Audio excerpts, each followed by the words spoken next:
So I'm trying to remember the topic of the talk is something like, Meredith, you can correct me if I'm wrong, the importance of community, caring for self and caring for others.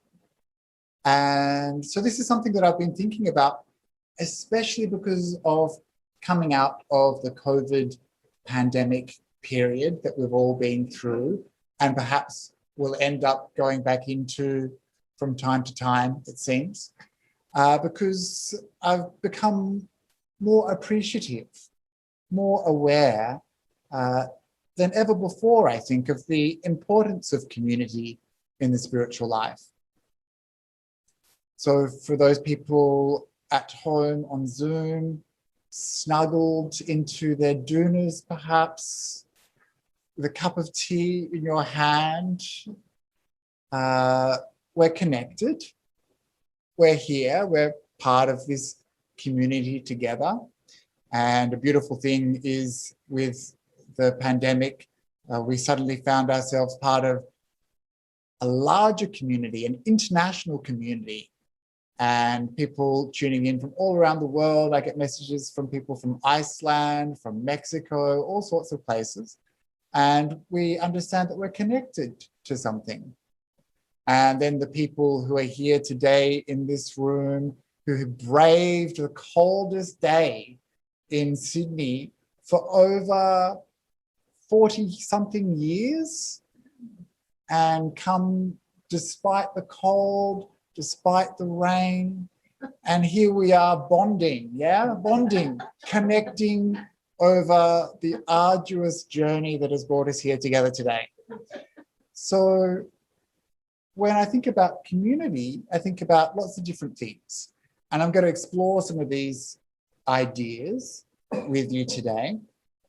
And when I think about community, I think what brings us together. And one of the things that helps form a religious community or a spiritual community is coming together. And I know this is a little bit of a controversial word, coming together to do rituals.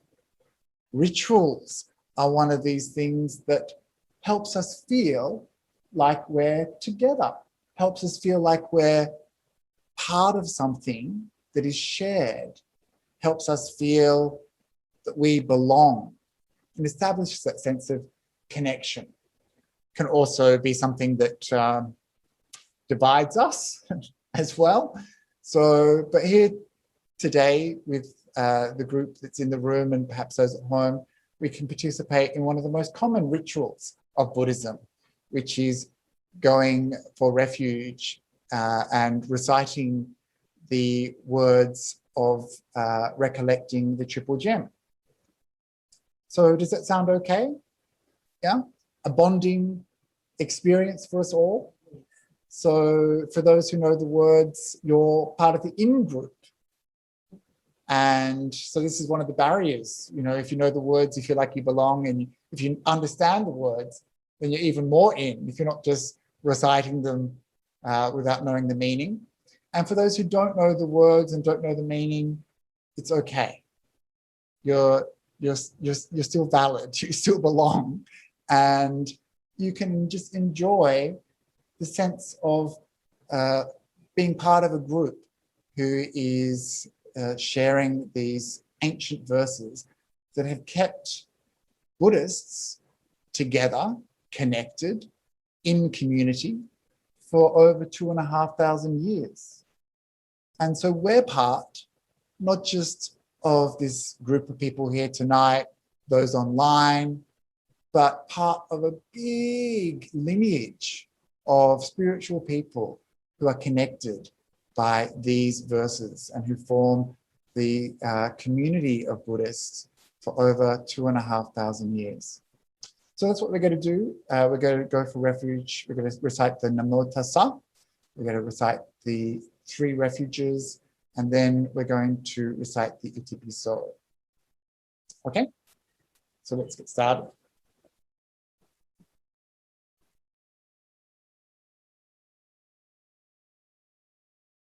So we always begin with 3 bows.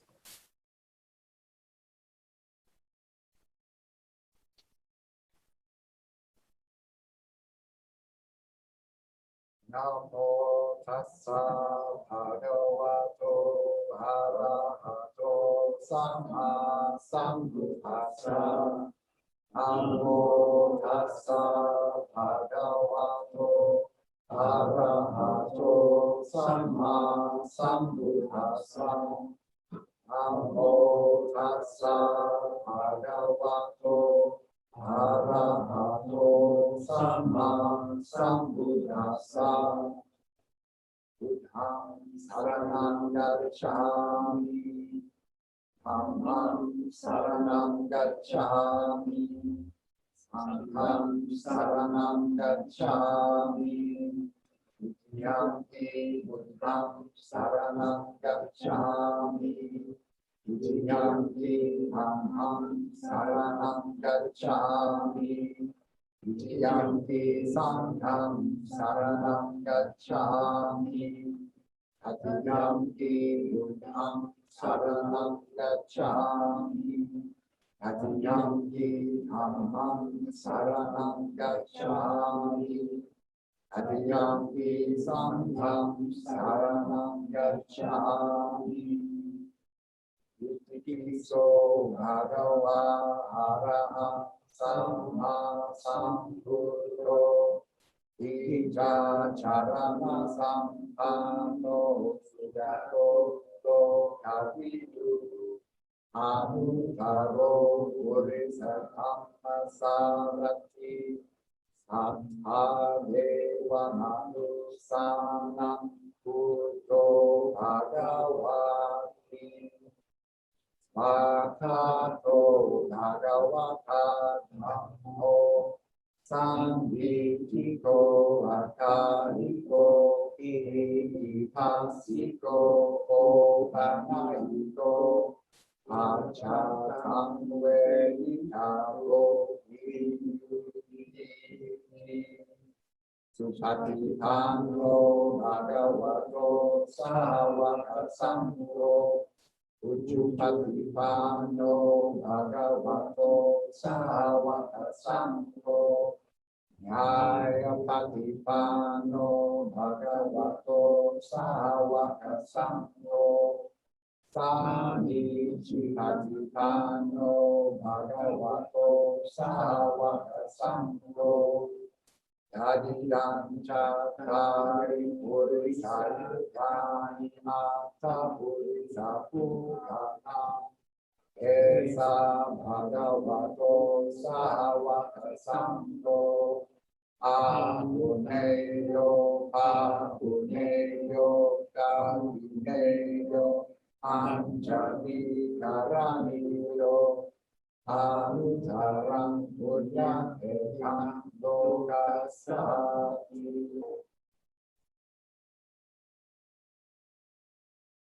Good. So this is one way that we connect to each other and to our spiritual tradition. And another way we can connect is to do some meditation together.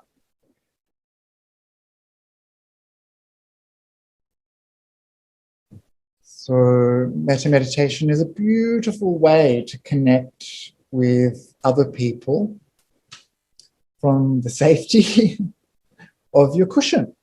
Yeah?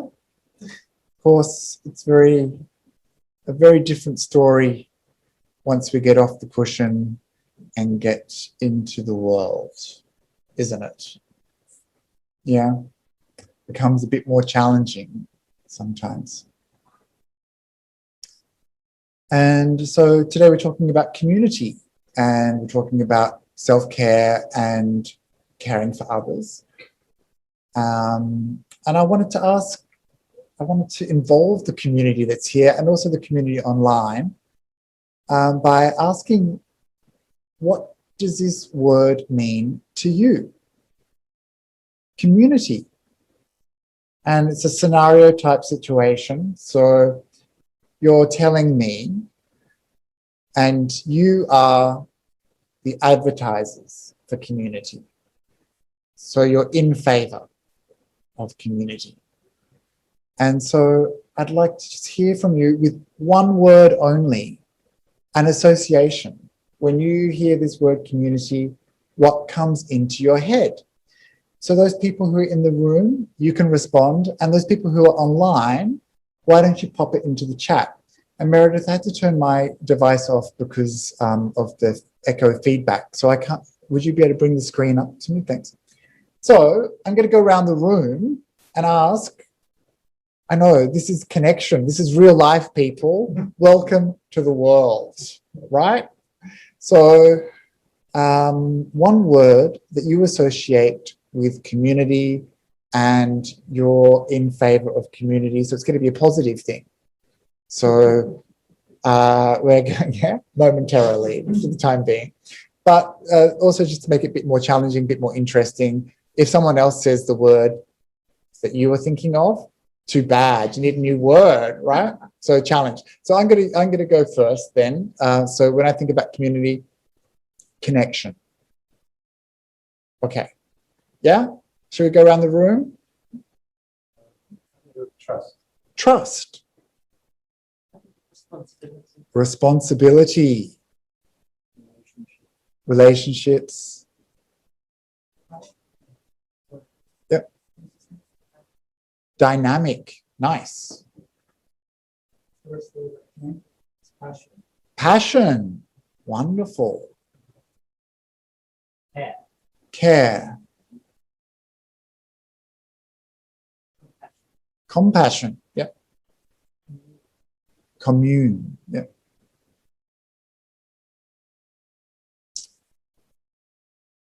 Who's next? Support. Support. Yeah.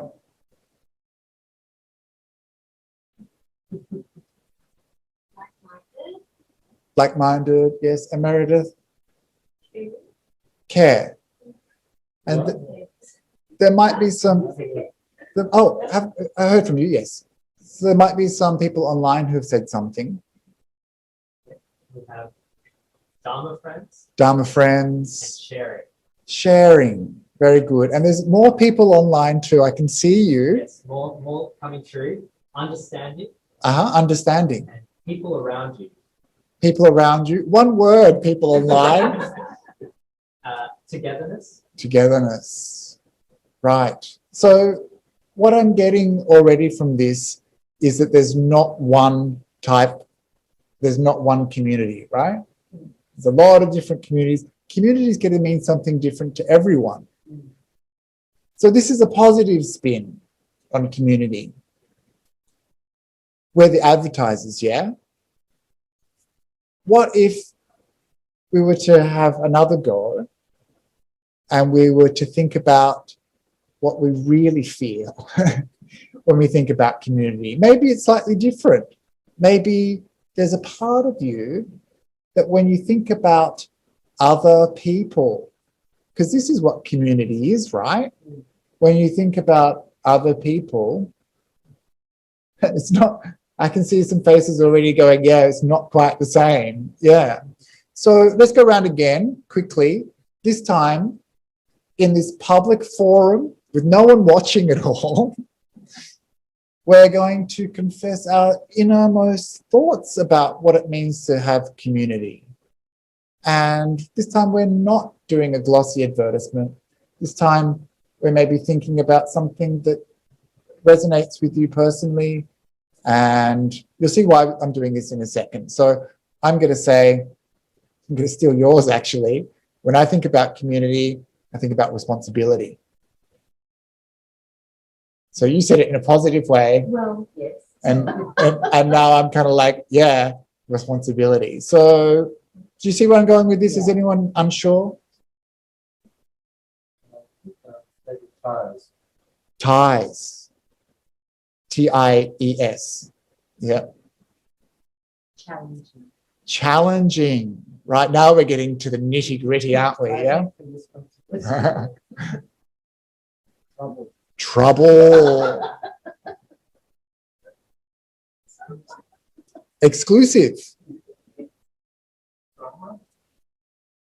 Drama. Yeah. Politics. Politics. Distance. Distance. Right. Bhikkhu. Bickering. Yes.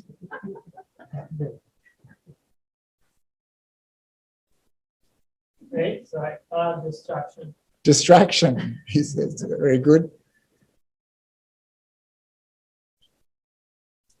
Judgment. Right. Meredith? Oh, Alex? Quarrel. Quarrel.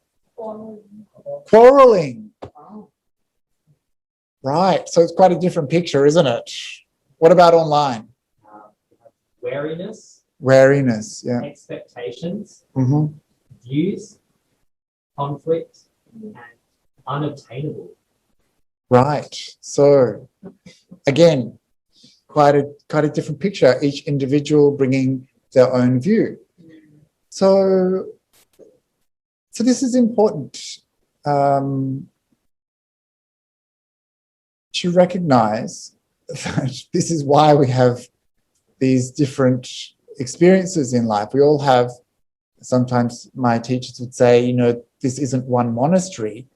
This is everyone in this monastery has a different version of what this monastery should be. And it's the same with our society as well. And the difficult thing is when we come up against other people's view of reality and what community should be, and it clashes with our own. So I want to leave that there just for a second and come back to this idea of connections and connecting, because sometimes when I think about Buddhism, I think that these two other kind of ways that people approach Buddhism and Buddhist communities.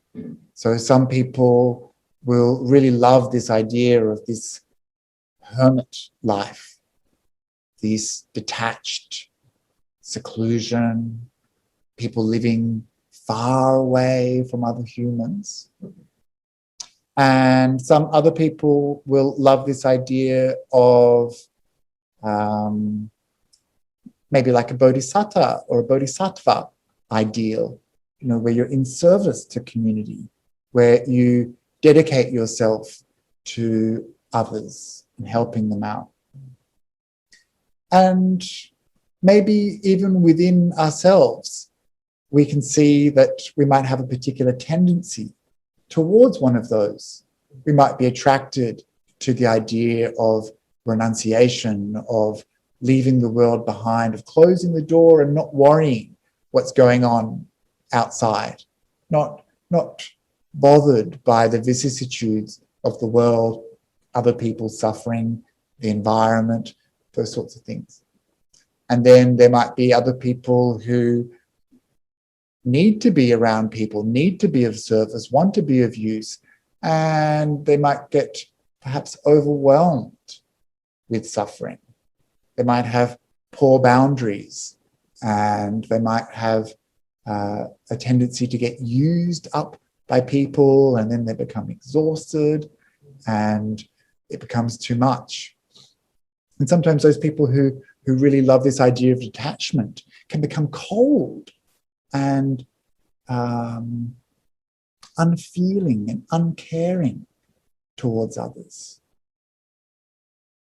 And perhaps there's part of us that is one of these sometimes, and another of these other times. And our personal relationship to our own practice, as well as our personal relationship to our community, is going to shift a little bit. Yeah, there's sometimes where we just really need some space to chill out. Sometimes we just need to get away from the world. And then sometimes we need contact with humans. And we need to feel like we belong, that we're a part of something. So this is something that became really important during COVID, that, you know, suddenly people found all their fun things taken away from them, all of the things that they usually do with people taken away, and they had to stay home as Bhante said, we're all Rapunzel now, stuck in our towers. And suddenly we all became like monks and nuns, living the life of a recluse. Well, sort of. And now I notice that people are a little bit shy of coming into society again. People are a bit reluctant. Now we've got these hybrid type events where people can stay at home. And so we're connected, but we're not really connected to each other. So I just wanted to explore these two ideas of connection and disconnection. Because just as there's different views on, what a community is, or different ideas about what Buddhism is, and how we participate in it, how we connect to it, there's some differences perhaps between the types of connections we have and the types of disconnections we have. So when I think about connection, I think about two types of connection. I think about a wholesome connection, a positive connection. And that for me is something that feels very present, still, embraced, held. When I feel connected, I feel like I want to be there. I want to feel steady and stable. I want to feel like I'm in the company of good friends. When you feel that sense of connection, you belong, you're safe. You might feel that sense of connection very deeply in meditation or in nature. And you know what it feels like when you feel connected. Yeah? It's like you've come into a flow, or you're in harmony. So this is a nice way that we can feel connected. Yeah? But then there's also another kind of connection. It's the ties, the hooks. It's not present. It's not stable. It's moving, reaching out, craving, desire, addiction, attachment. And this kind of mind wants to connect, wants to reach out and grab, wants to hold on to things to feel good.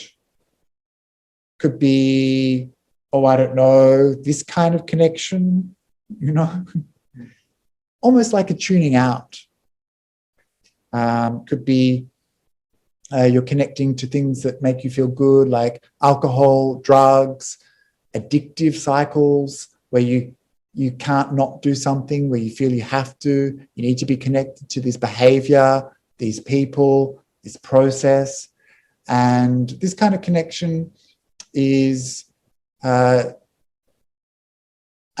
unwholesome connection. So there's this kind of healthy connection where you feel steady, stable, present. And then there's this maybe unhealthy, unwholesome, unhelpful connection where it's about craving, desire, moving. And then we have this disconnection. So often people, when they think about, monks and nuns or retreatants going off into the forest, they're like, oh, what a wonderful way to disconnect from the world. But there's also this double meaning with disconnect. There could be a wholesome and an unwholesome. So the unwholesome disconnection is that kind of thing we do where we tune out, like on the phone, or disconnect using entertainment like Netflix, or you just binge a whole series in a day, and the world outside is gone, vanished. You're disconnected. You might have the kind of disconnection that comes from Phubbing. You know what phubbing is? It's that thing where it's phone snubbing, where you are sitting together with someone in conversation, and then you see it happen. Slowly someone picks up the phone, and then they're gone. You're gone, and they're gone. And this world, of course, this is the world that we're connected to, and then the world in front of us, we've kind of tuned out, we've disconnected. And disconnection can also come again from addictive behavior, from alcohol, drugs, even things like pornography, where we are kind of disconnected from ourself in a way. We're disconnected from the experience that we're actually having internally. We're reaching out, and that disconnect is also something we might experience sometimes through meditation that is motivated by a desire to tune out, to escape. Some people call it like a moha samadhi, like a deluded samadhi, where we're not actually really present or aware. We're just kind of tuning out, trying to find a little bit of peace, a little bit of escape. And so this escapism, of course, is kind of disconnect as well. We don't want to see reality. We don't want to tune into reality. We want to tune out. This is kind of an unhealthy way of going through the world. In the same way, there's also this wholesome aspect to disconnection, just as there is a wholesome aspect to connection. And when I think about a wholesome form of disconnecting, I think about renunciation. I think about retreat. I think about, taking time to restore and rejuvenate. It's a kind of disconnect that is wholesome because it's a way that we step out so that we can step back in. It's not checking out or tuning out, but taking some time so that when we come back, we're able to be more present, more tuned in, more connected. And so I kind of wanted to just go through those extremes, which are dichotomies. It's kind of like, community is this, Buddhism is that, these kind of extremes, and connection, disconnection. Again, I'm talking about extremes. But the reason why I wanted to mention the extremes is to start us thinking about what it means to have balance. So all of these things, self-care, care for others, they can become extreme. We can end up self-caring and only caring about ourselves, or we can end up caring about others and neglecting ourselves. And so we want to bring these kinds of things into harmony, into balance.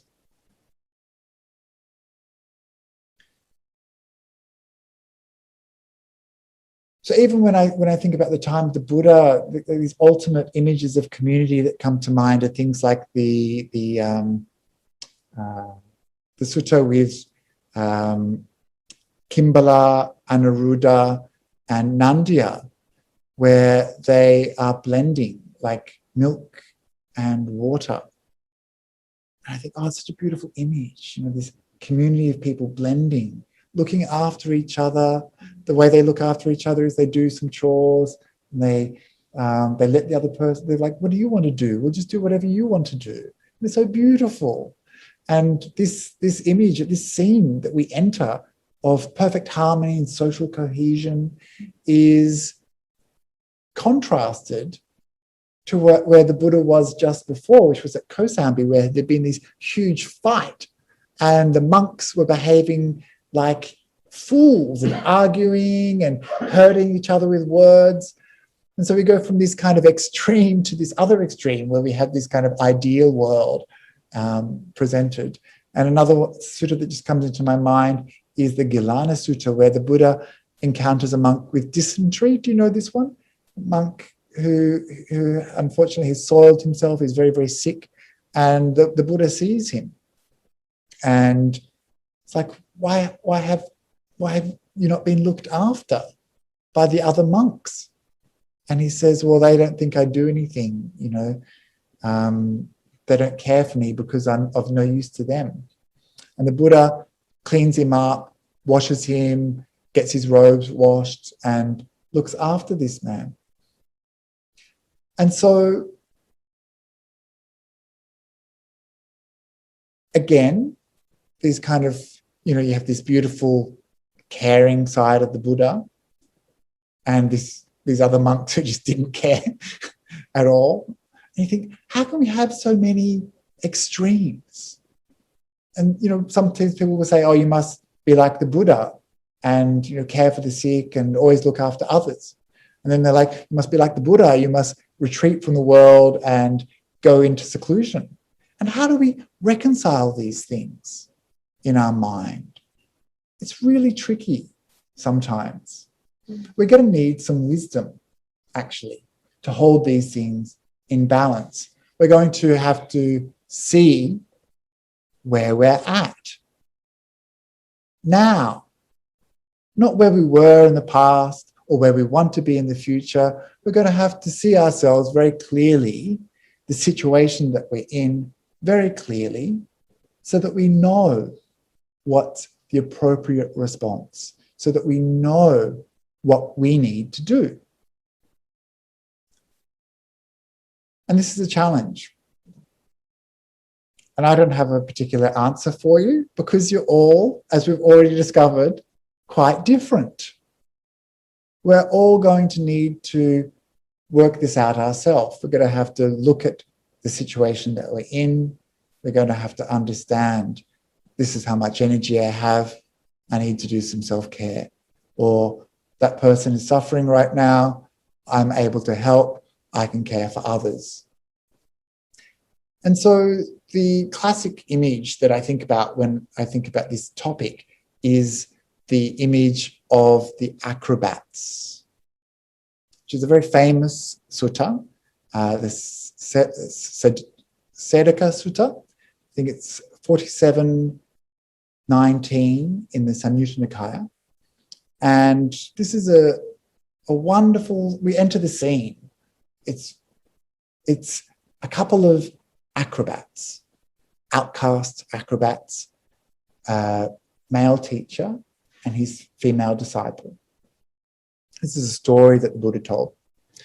And they have a pole, a bamboo pole, and one of them will climb up the pole. The apprentice, obviously the small one, the lighter one, will climb up the pole and they'll do some tricks and they'll make some money and they will hopefully not injure themselves. So this, when you think about acrobats, think about balance, right? Think about balance. And so the sutta goes, the teacher says, climb up on the pole and jump up on my shoulders. And then he says,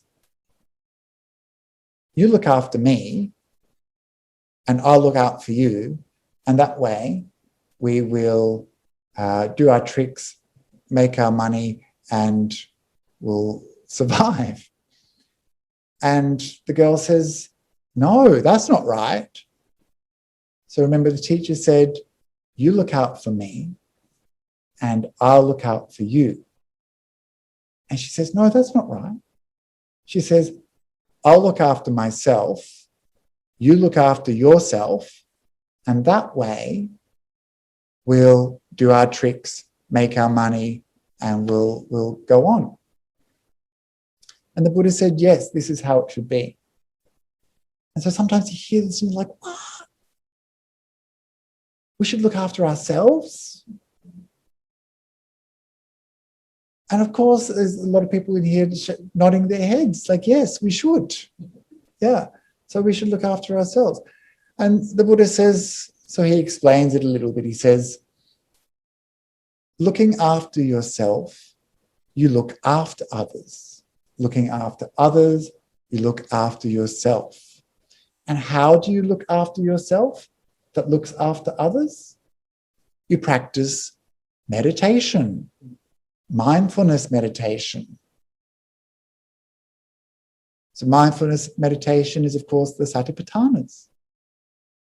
So for those who aren't familiar with the Satipatthanas, it's things like looking at being mindful of the body, being mindful of the breath, the postures, the parts of the body, and even things like death contemplation, being aware of the body and its demise, its impermanence. Mindfulness of feelings, of the three types of feelings: pleasant, painful, and neither pleasant nor painful. Awareness, mindfulness of the mind, the chitta. So what kind of experiences are going on in the mind? And mindfulness of the dhammas, the phenomena, mental phenomena, things like the hindrances and the enlightenment factors. And so these are things that the Buddha encouraged us to be aware of, to be mindful of. So it makes sense, yeah, if we're kind of mindful of these things, then we're going to be more aware, we're going to be more present, we're going to have more wisdom, and so we're going to benefit ourselves, but we're also going to benefit others. And so this is how he said, you look after yourself. By looking after yourself, you look after others. And then he said, and you can look after others by looking after yourself. How do you do that? One more time. Mindfulness meditation. So the Buddha was really trying to encourage mindfulness meditation, yeah? And he said, how does looking after others look after yourself? And he says, this is the development of meditation. You look after yourself and you look after others through meditation, through developing a meditation practice, cultivating a meditation practice, and maintaining and keeping that meditation practice. And then you look after yourself by looking after others, by cultivating a mind of patience, khanti, patience, acceptance, by practicing avihimsa, non-harm, harmlessness, by having metta citta, which is a mind of love, and by practicing sympathy, compassion. So these four things, khanti, can you remember them? Yeah, chitta. Yeah, the next one was harmlessness. So khanti, which is patience, acceptance. That seems like it would be useful, wouldn't it, to develop a mind like that?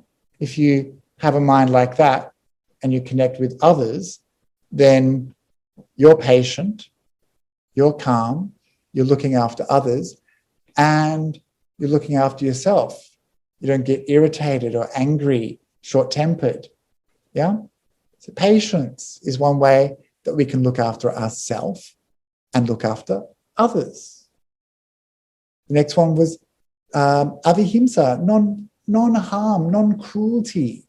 That is compassion and harmlessness, kindness. That's that kind of mind state. When you've got that, you're looking after yourself. You don't allow anger and hatred to arise, cruelty, wanting to hurt, wanting to harm, doesn't enter the mind. You've got this beautiful heart full of harmlessness towards others. So you can see how this would be beneficial, yeah, for you and for others. The next one is metta citta, a mind full of love. Obviously going to be beneficial for others. This is one of the things the Buddha talked about, that sutra I mentioned before with the three monks being living in harmony, blending like milk and water, regarding each other with eyes of love. So beautiful. We can look at each other with eyes of love. So having a mind full of love, obviously, it's going to be good for you. It feels so nice. We just did some practice of metta. You enjoyed it, yeah? It feels good. It feels so good. It nourishes the heart. And of course, when you feel good and you've got a mind of love, other people benefit too. So nice, so beautiful. That last one, sympathy. Sympathy is like compassion, understanding, empathy. This is something that's going to be good when we come into contact with other people, because we can be there for them. We can hold them. And when we have empathy and sympathy for others, we develop wisdom. We see suffering. We can hold it.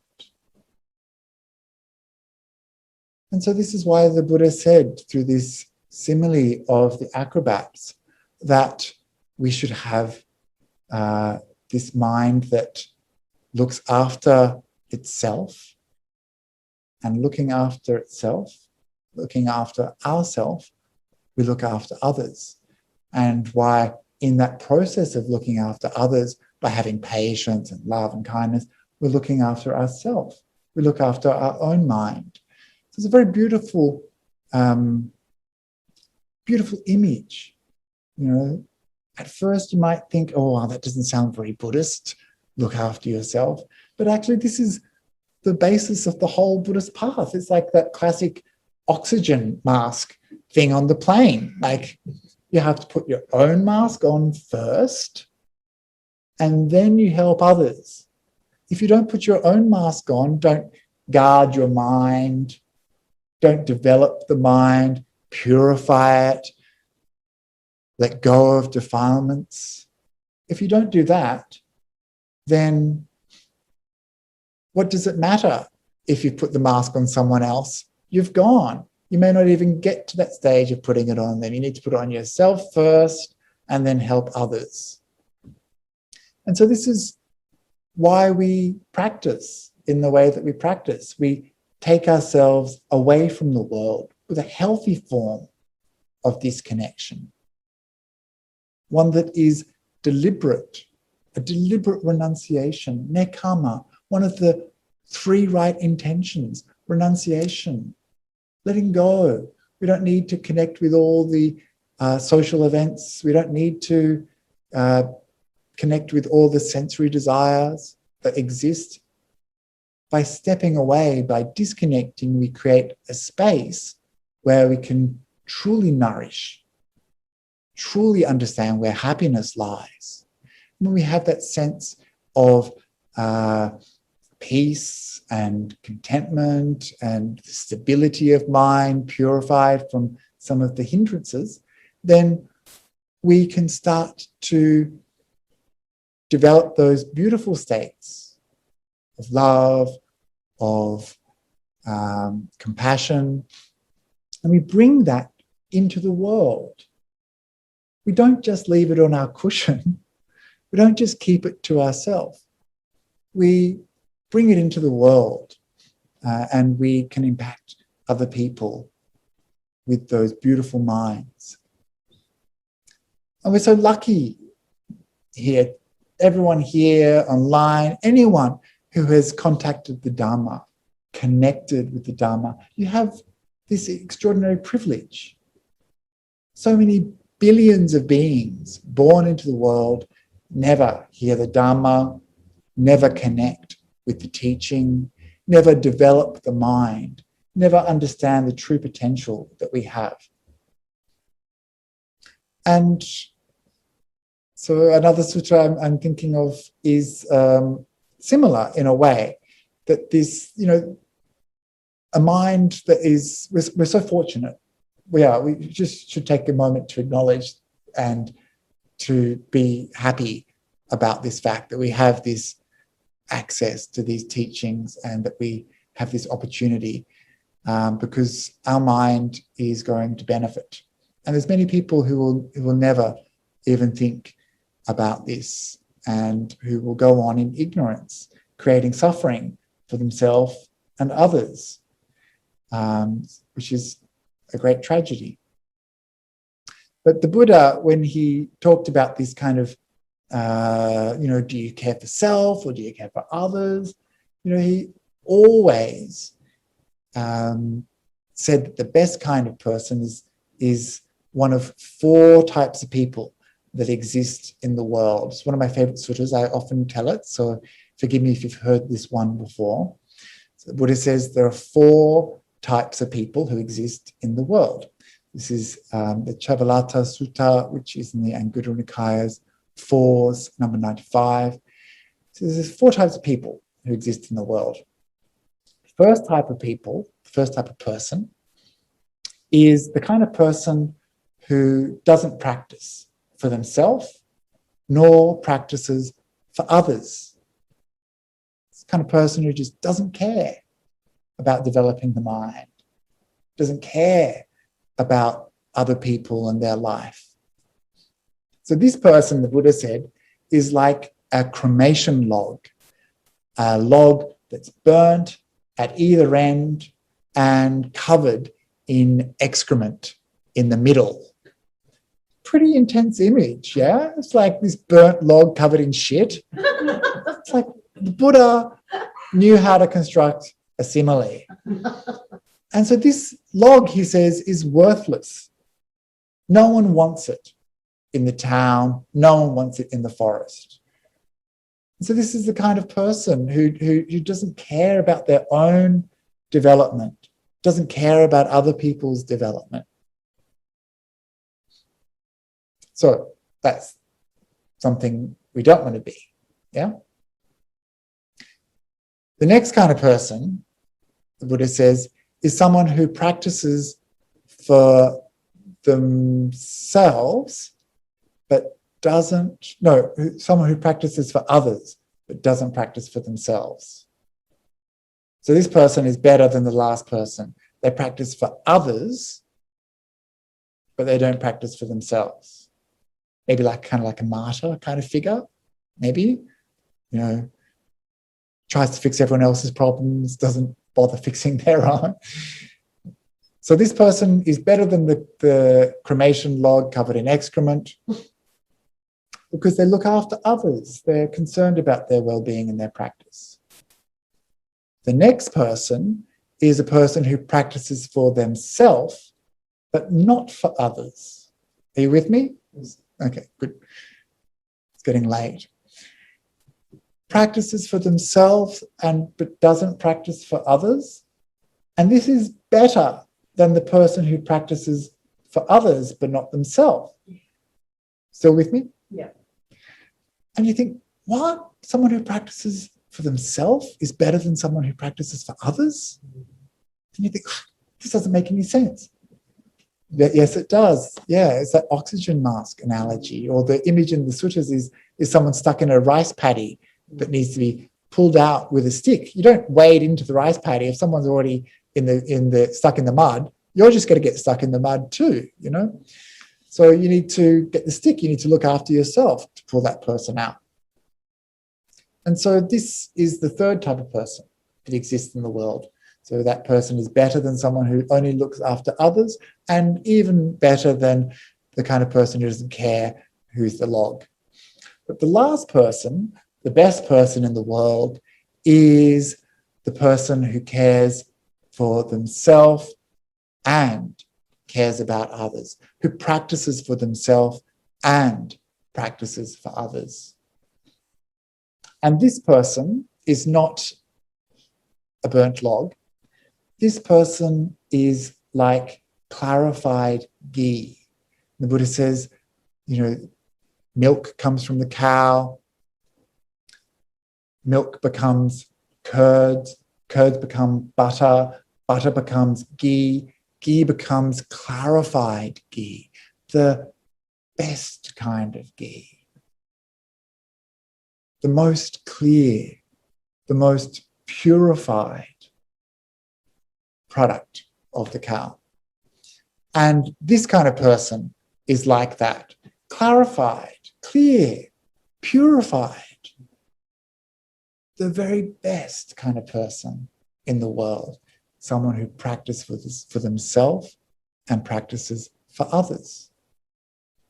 And so thinking about finishing up, trying to draw together some of the threads of this talk, thinking about your own life. There'll be times when you need to practice self-care, look after yourself. There'll be times when you need to look after others.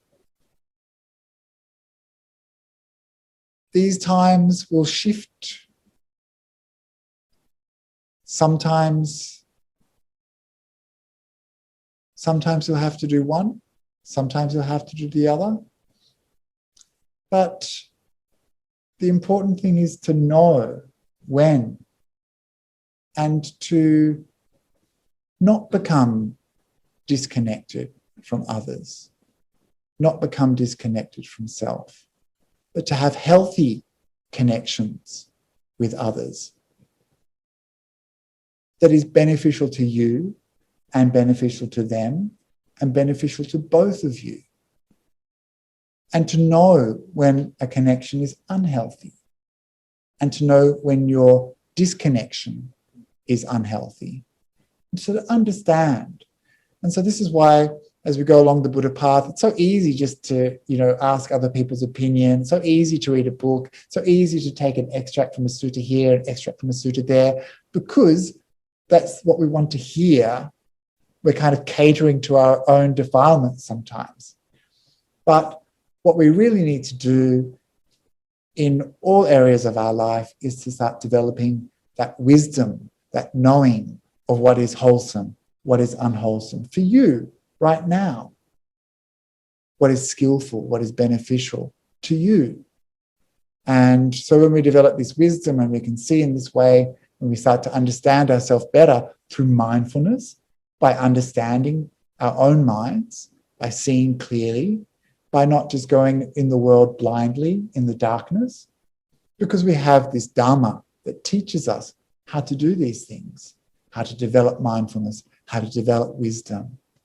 When we have these opportunities, we should make the most of them so that we can become clarified, pure, like the ghee, when we can look after others, looking after ourselves, and looking after ourselves, looking after others.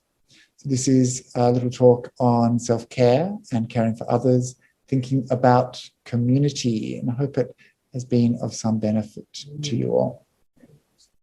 We have a few minutes for questions from our online community or from the real-life people. If there's anything you'd like to ask, comments or criticisms, very welcome.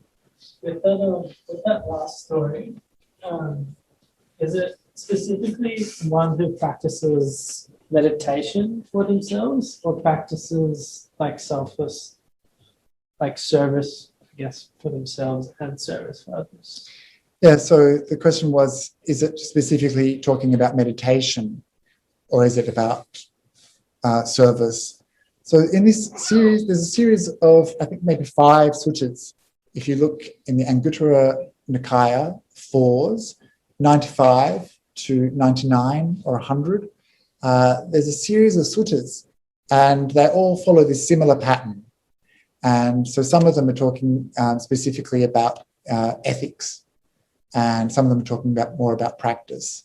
And I can't remember the word, but in the sutta that I can't remember the Pali, but in the sutta I'm referring to, it's kind of like your mode of being. So it's not necessarily like a samadhi practice or a meditation practice. It's more kind of the way, the groove that you've gotten into in your life. So it's like, how do you live? Like, do you care about others? And some of these other suttas will say things like, they don't practice for themselves good ethics, nor do they encourage other people to practice good ethics. So it's that kind of similar thing. So yeah, it's all wrapped up. So I think the kind of takeaway that I would get from that is, how are you living your life? You know, are you living it purely for yourself, or are you living it in a way that benefits both yourself and others? And that will, of course, incorporate your meditation practices. We did today, we did some metta, you know, including other people in our practice is really important. And our ethics, you know, our sila, if we don't care about our ethics, you know, and we don't care about other people's ethics, then they're going to get in trouble. We're going to get in trouble. If we only care about our ethical conduct, but never condemn things like killing and stealing when other people do it, then we're creating more suffering in the world for them. They're creating more suffering in the world for them. And we're not encouraging them to come out of that behavior. So this is why there's that kind of sense of, in Buddhism, of happiness and community cohesion is never about the individual. It's always about the individual and this other person and combined. So Buddha often says these three things, that, you know, beneficial for themselves, beneficial for others, beneficial for both themselves and others. So it's kind of like this awareness of kind of like there's the individual, the other person, but then there's this thing that happens together, which is us in community. This is what community is.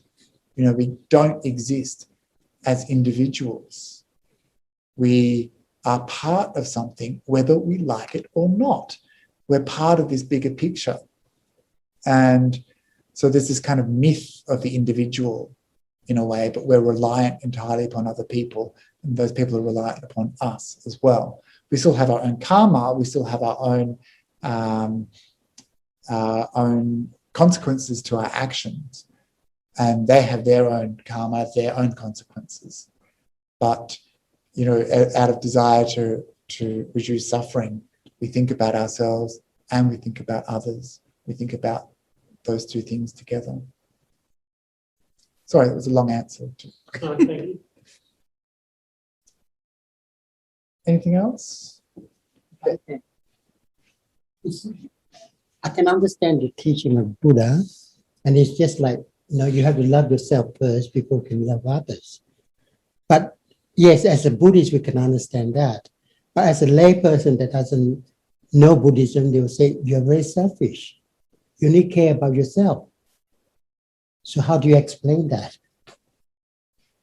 Yeah, and one of the things that most frequently comes up when we tell the story of the Buddha's life is people are really upset that the Buddha left his family to go and renounce.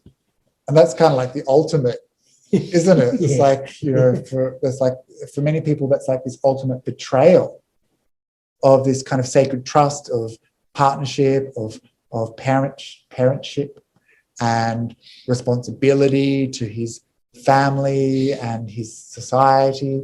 And he turned his back on the world and just walked out.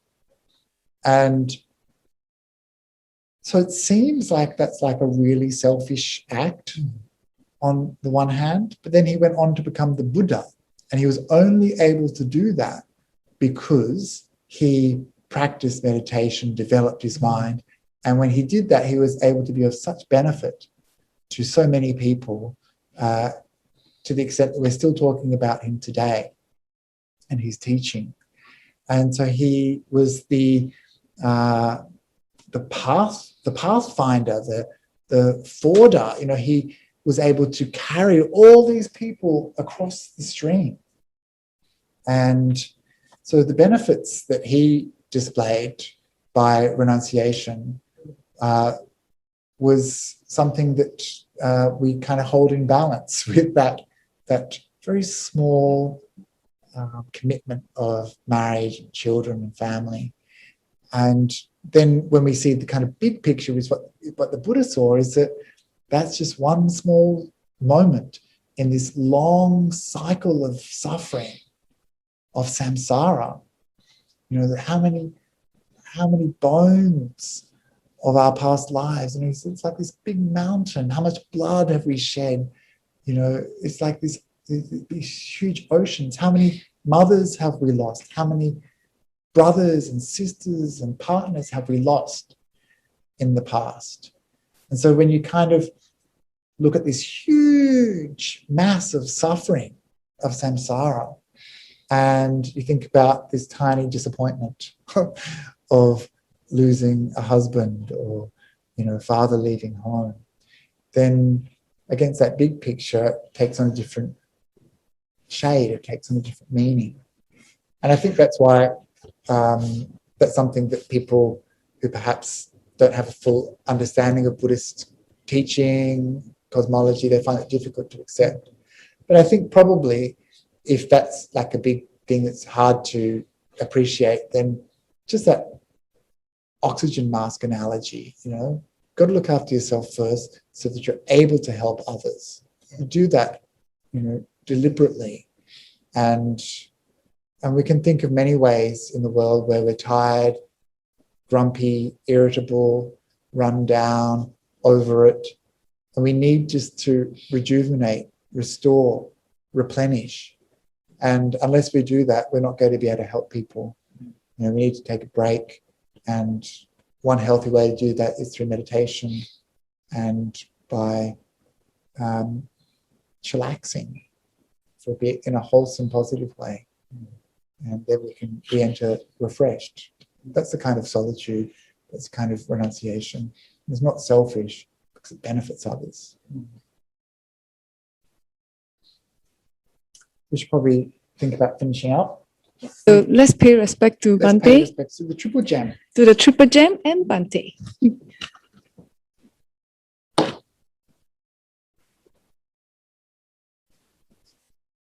Araham Samma Sambuddho Bhagava Buddham Bhagavantam Abhivadin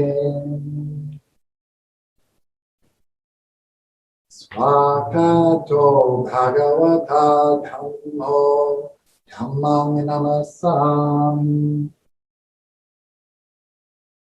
Supatipanno Bhagavato Sahawaka Sangho Sangham Namam